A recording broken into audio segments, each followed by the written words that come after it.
పుర్రెకో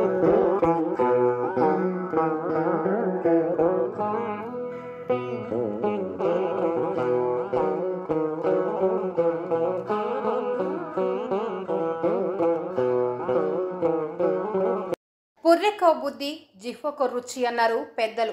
ఈ బస్సును చూడండి, రకరకాల రంగురంగుల బొమ్మలతో భయం కొలిపే విధంగా ఉంది. మరో రకంగా చెప్పాలంటే అమ్మాయిల బొమ్మలతో ఆకర్షించే విధంగా కూడా ఉంది. Horror movie, love story, Jurassic park ఈ 3 చిత్రాల బొమ్మలు ఈ బస్సుపై చూడవచ్చు.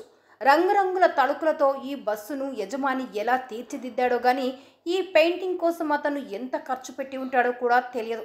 బహుశా ట్రావెల్స్లో ఇలాంటి జిగేల్ బస్సులు కొంచెం అరుదుగానే ఉంటాయి. బస్సు లోపల సౌకర్యాలు ఎలా ఉన్నా బయట మాత్రం ఈ బస్సు పోతున్నప్పుడు ఆ బస్సును చూడాల్సిన పరిస్థితి. అంటే దాన్ని అంత ఆకర్షణీయంగా, అంత కళాత్మకంగా తీర్చిదిద్దాడు బస్సు యజమాని. పశ్చిమ బెంగాల్కి చెందిన ఈ బస్సు యాత్రికులతో దేశ పర్యటన చేస్తోంది. ఈ బస్సు ఎక్కడ ఆగితే అక్కడ చూపర్లను ఇటే ఆకట్టుకుంటుంది. బస్సు చుట్టూ తిరిగి దానిపై చిత్రాలు ఎలా ఉన్నాయో చూస్తున్నారు. ఈ బస్సు పెయింటింగ్ కోసం దాదాపు 40 రోజుల పాటు బస్సుని పెయింటర్ దగ్గర పెట్టేశాడట యజమాని. మొత్తానికి బస్సు యజమాని సకల కళల అభిరుచికి మెచ్చుకోవాల్సిందే.